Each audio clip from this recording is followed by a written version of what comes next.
कक्षा 6 से बीएससी तक की भौतिक विज्ञान, गणित और विविध प्रतियोगी परीक्षाओं हेतु रीजनिंग एवं गणित की कक्षाएं निःशुल्क प्राप्त करें। इन कक्षाएं निःशुल्क वीडियो देखें और पढ़ें अर्जुन स्टडी चैनल के द्वारा।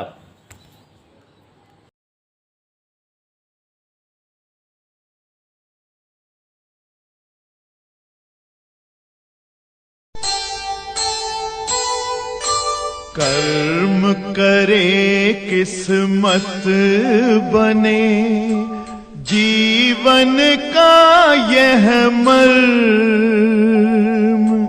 प्राणी तेरे हाथ में, तेरा अपना कर्म, तेरा अपना।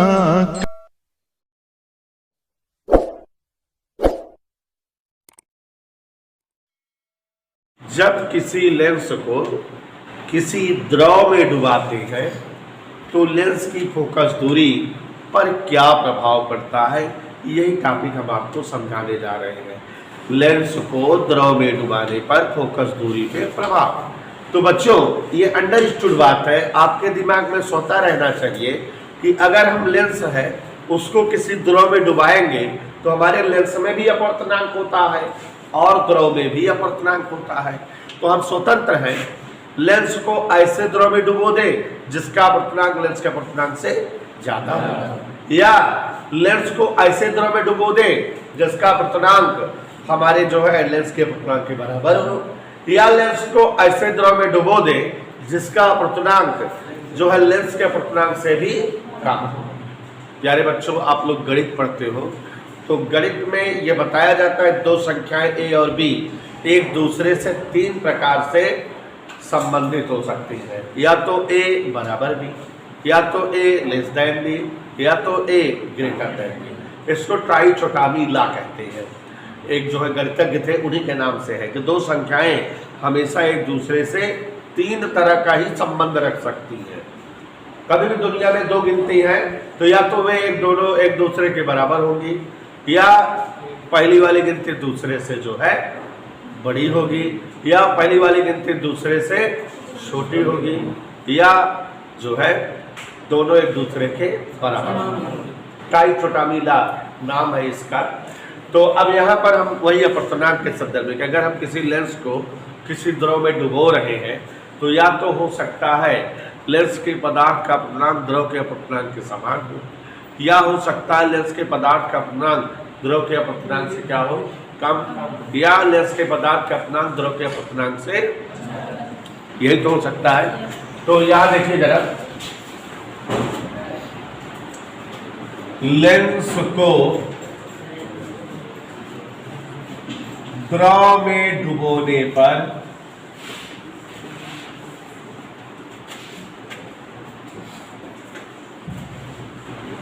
फोकस दूरी में प्रभाव, फोकस दूरी क्या हो जाएगी, घटेगी, बढ़ेगी, कोई फर्क नहीं पड़ेगा, यही सब देखेंगे।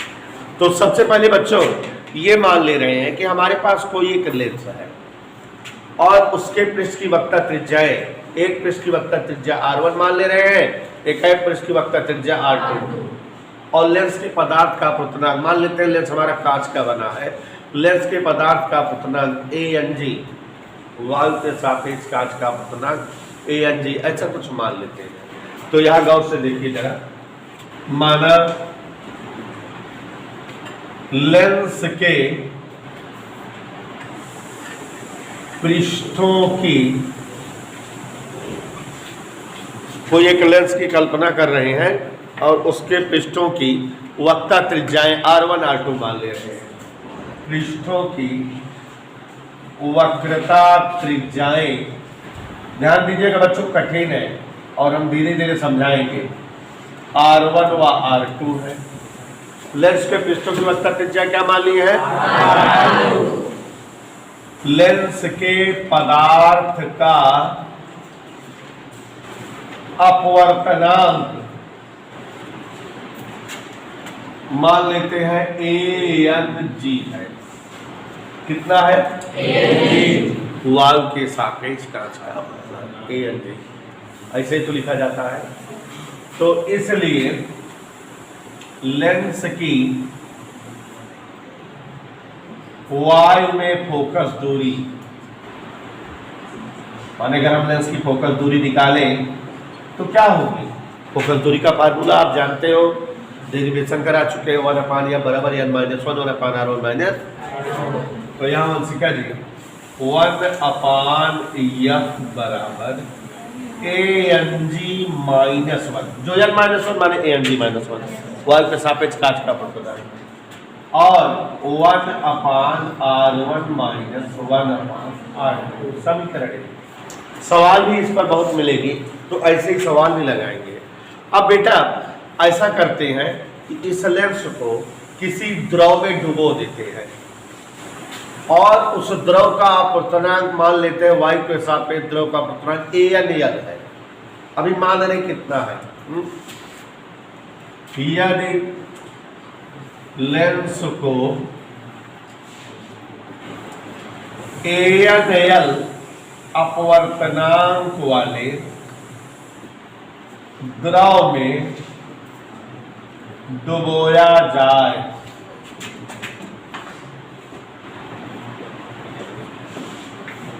लेंस को द्रव में डुबो रहे हैं, अभी ये शर्त नहीं लगा रहे हैं कि अपवर्तनांक ज्यादा है या कम है या बराबर है, ठीक है। तो जब डुबोएंगे तो फोकस दूरी 1/FAL, इसका मतलब लिक्विड में फोकस दूरी, द्रव में फोकस दूरी। यहाँ क्या हो जाएगा, ध्यान से समझिए। जैसे ये कोई बर्तन है, सबको दिख रहा है, यहाँ बर्तन में द्रव भर दिए, क्या भर दिए, और अंदर लेंस डूब गया, तो प्रकाश की किरणें किस पर पड़ेगी? पहले द्रव पर, तब लेंस पर। तो अपवर्तनांक द्रव के सापेक्ष कांच होगा कि नहीं? यह LNG लिखा जाएगा कि नहीं? पहले द्रव पर पड़ेगी तब किस पर पड़ेगी? बात समझ में आ रही नहीं? पहले किस पर पड़ेगी, फिर तो यहाँ बच्चों LNG -1, बाकी है हमारा जो लिखा है 1/r1 माइनस 1/r2 से कोई मतलब। यहां तक समझ आया? कोई डाउट? क्लियर है? अब बेटा ये जो दोनों समीकरण बने हुए हैं, दोनों समीकरणों को एक दूसरे से भाग दे रहे हैं। समीकरण 1 को समीकरण 2 से भाग, तो देखिए जरा, समीकरण 1 डिवाइडेड बाई 2, समीकरण 1 को 2 से, इधर क्लियर? तो देखो जरा, 1/AF बटा 1/FAL दिख रहा है ना? इसको इससे भाग, और यहाँ बेटा ये दोनों पूरा कट जाएंगे। कौन कौन? ये टॉपिक दोनों में कट जाएगा कि नहीं? ऊपर क्या बचेगा? ANG -1 LNG -1। इधर क्लियर? समझ आया यहाँ तक कि नहीं? नीचे का ऊपर, ऊपर का नीचे, यहाँ ध्यान दीजिए, ये ऊपर गया FL और ये F नीचे, यहाँ ANG -1 अपान LNG -1। यहाँ तक सबको समझ में आ रहा है?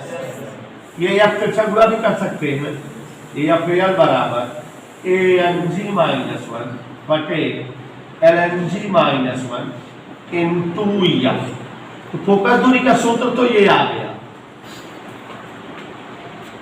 गया कि नहीं? है माने अगर किसी लेंस को किसी द्रव में डुबोएंगे तो उसकी जो फोकस दूरी है इतना गुना हो जाएगी पहले वाले फोकस दूरी की। लेकिन हमारा द्रव 3 तरह का हो सकता है द्रव का अपवर्तनांक लेंस के अपवर्तनांक से ज्यादा हो सकता है द्रव का अपवर्तनांक लेंस के अपवर्तनांक से कम हो सकता है द्रव का अपवर्तनांक लेंस के अपवर्तनांक के बराबर। तो तीनों बातों में क्या क्या होगा, अलग अलग देखेंगे। यहाँ यदि द्रव का अपवर्तनांक, गौर से देखो, द्रव का अपवर्तनांक लेंस के अपवर्तनांक के समान हो, लेंस के अपवर्तनांक के समान, पहले समान ले लेने कंडीशन, कि द्रव का अपर्तनांक और लेंस का अपर्तनांक आपस में क्या है, तो देखते हैं क्या होता है। हम मान लिए कि लेंस को ऐसे द्रव में डुबो रहे हैं जिसका अपर्तनांक खुद लेंस के अपर्तनांक के बराबर है। माने लेंस अगर कांच के बना है, कांच का अपर्तनांक 1.5 है, तो हम इस लेंस को 1.5 अपर्तनांक वाले किसी द्रव में डुबो दें, माने कांच के घोल में डुबो दें, ऐसा। तो जब अपर्तनांक बराबर है तो इसका मतलब AnL और AnD दोनों बराबर कह रहा है कि नहीं? यही कह रहा है कि नहीं? इसलिए अगर बेटा हम LNG निकालें, क्या निकालें? गौर से देखो LNG का मतलब क्या होता है। आपको अपर्तनांक वाले चैप्टर में पढ़ाए थे कि अगर जो है माध्यम की अदला बदली होती है तो अपर्तनांक व्युत्क्रमित हो जाते हैं, और अगर 2 से ज्यादा माध्यम होते हैं तो अपर्तनांक निकालने का सूत्र बताए हैं। LNG बाद वाला पहले लिखा जाता है, याद करो सूत्र सुषमा, ANG बटा L वाला नीचे, ऐसे पे लिखोगे। जब जो है अब कई माध्यम होते हैं तो अपर्तनांक ज्ञात करने का सूत्र यही तो बताए हैं। LNG बराबर क्या लिखा जाएगा? G ऊपर L नीचे, ऐसे। तो ये दोनों अगर बराबर है, देखो ANG बटा ANL की जगह भी ANG लिखते हैं, तो ये कट गया, LNG बराबर क्या हो गया? अब इसमें मान सकते हैं, इसलिए FL बराबर क्या सूत्र है? देखो ANG -1 अपान LNG -1 इंटू F, ये तो फार्मूला है। लेकिन LNG की जगह क्या राइट कर दे? 1। तो ANG -1 बटा 1 इंटू F, नीचे 0 हो जाएगा। 0 को किसी गिनती से भाग दो, क्या आता है? अनंत। तो फोकस दूरी क्या हो जाएगी? बड़ा गजब की चीज आई कि यदि किसी लेंस को समान अपवर्तनांक वाले द्रव में डुबोए तो लेंस की फोकस दूरी अनंत हो जाती है। और अनंत किसकी फोकस दूरी होती है? याद करिए, पीछे पढ़ाए थे, समतल दर्पण की फोकस दूरी। माने लेंस अब समतल प्लेट बन जाएगा, समतल प्लेट की भांति व्यवहार करने लगेगा, इसका लेंस प्रगुण समाप्त हो जाएगा। इधर क्लियर? तो अब कभी कभी आपसे घुमा फिरा के कोई पूछ ले, जैसे आप वाइवा करते रहो, जब एग्जाम जो है मेडिकल वाला चलता रहता है, तो आपसे कह दे कि बेटा ये बताओ, अगर उत्तल लेंस को 1.5 अपर्तनांक वाले द्रव में डुबो दे तो क्या होगा? तो आप अगर जो है इसको पढ़े रहोगे तो कालक टाइप करके बता दोगे, समझ जाओगे कि लेंस जो है कांच के बने होते हैं, उनका अपर्तनांक 1.5 होता है, और उस लेंस को 1.5 अपर्तनांक वाले द्रव में डुबोआ रहा है, तो निश्चित तौर पे आप बोल दोगे कि सर लेंस जो है समतल प्लेट की भांति व्यवहार करने लगेगा, लेंस की फोकस दूरी अनंत हो जाएगी। समझ में आया? तो जब किसी, इतना तो याद रहे, डेरिवेशन भले न याद रहे, लेकिन ये लाइनिंग तो याद रहेगी। कभी कोई जो है टेक्निकल बात है, कोई पूछे बता देना कि यदि किसी लेंस को समान अपर्तनांक वाले द्रव में डुबोया जाए तो लेंस की फोकस दूरी अनंत बन जाती है, लेंस जो समतल प्लेट की भांति व्यवहार करने लगता है। समझ है कि नहीं? समझ है बेटा? चलो अब दूसरी कंडीशन यहां लिख दे, अर्थात लेंस को समान अपवर्तनांक वाले द्रव में, ध्यान देना बच्चों, डुबोने पर लेंस किसकी तरह व्यवहार करने लगेगा? भाई डेरिवेशन भले ना कर पाओ, लेकिन एक तो लाइनियां याद रहे, समतल प्लेट की तरह व्यवहार करेगा, माने उसका जो है लेंस नेचर समाप्त हो जाएगा। इधर क्लियर? एक कंडीशन हो गई। अब अगर जो है लेंस का अपर्तनांक जो भी है, आप जानते हो कांच का 1/5, मान लो उसको हम जल में डुबो दें, किसमें? जल का अपर्तनांक 1.33 होता है, मतलब लेंस को कम अपर्तनांक वाले द्रव में डुबो दें, तब क्या होता है? ज्यादा अपर्तनांक वाले द्रव में डुबोए तब क्या होता है? सुषमी ध्यान दो, सुषमी। दूसरी कंडीशन, लेंस को लेंस के पदार्थ से कम अपवर्तनांक वाले द्रव में डुबोने पर,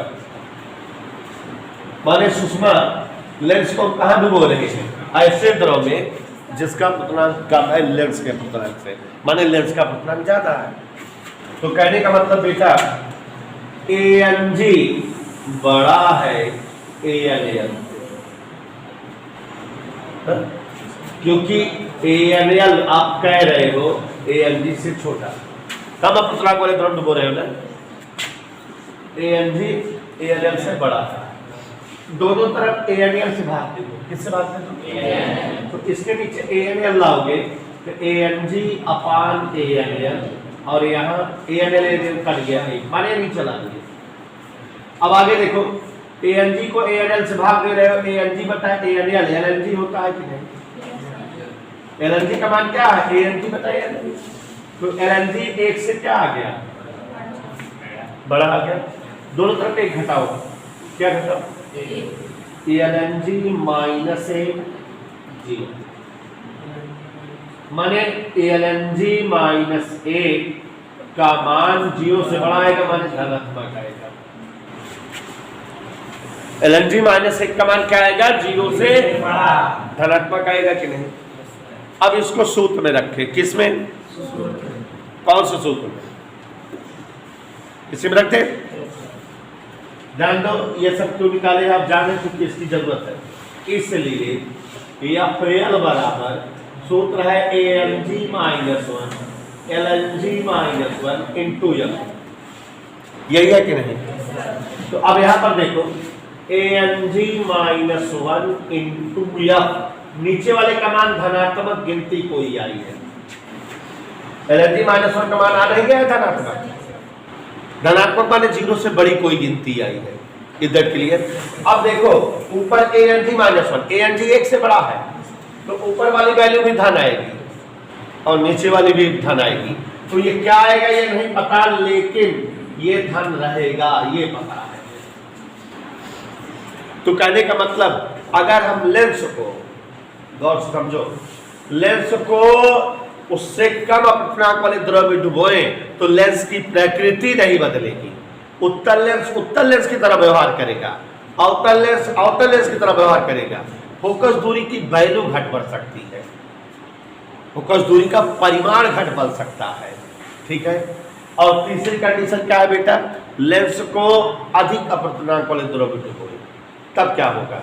तो अभी उसको आपको दिखा रहे हैं कि जब लेंस को अधिक अपवर्तनांक वाले द्रव डुबोगे तो प्रकृति चेंज हो जाती है, माने उत्तल लेंस अवतल की तरह व्यवहार करने लगता है और अवतल लेंस, और अगर हमको कभी कहे कि हम उत्तल लेंस में क्या कर दें कि अवतल की तरह व्यवहार कर ले, तो आप समझ गए कि लेंस से ज्यादा अपवर्तनांक वाले द्रव में डुबो दिया जाए।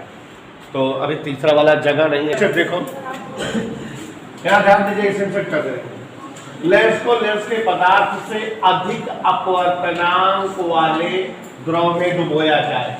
मतलब अब जो है द्रव का अपवर्तनांक ज्यादा है और इसका अपवर्तनांक क्या है? कम। माने लेंस के पदार्थ का अपवर्तनांक क्या है? कम। तो अब अगर दोनों तरफ से L से भाग देंगे तो छोटा आ जाएगा, 1 से छोटा रहेगा, घटाएंगे तो 0 से छोटा, 0 से छोटा माने क्या आ जाएगा? ये ऋणात्मक। और नीचे फिर कौन सी गिनती आएगी? ऋणात्मक। ऋणात्मक का मतलब ये भी जो है वैल्यू आ जाएगी ऋणात्मक। तो अगर लेंस को हम किसी ऐसे द्रव में डुबो दें जिसका जो है अपवर्तनांक लेंस के पदार्थ के अपवर्तनांक से अधिक हो, तो लेंस की प्रकृति बदल जाएगी। उत्तल लेंस अवतल की तरह व्यवहार करने लगेगा और अवतल लेंस उत्तल की तरह व्यवहार करने लगेगा। और इस तरह से आपने देखा कि अगर हम लेंस को लेंस के समान अपवर्तनांक वाले द्रव में डुबो दें तो लेंस समतल प्लेट की तरह व्यवहार करने लगता है, और अगर लेंस को अधिक अपवर्तनांक वाले द्रव डुबोते हैं तो लेंस की प्रकृति बदल जाती है, और अगर कम अपवर्तनांक वाले द्रव डुबोते हैं तो लेंस जो है प्रकृति वही रहती है, फोकस दूरी का परिमाण घट बढ़ जाता है। तो ये जो है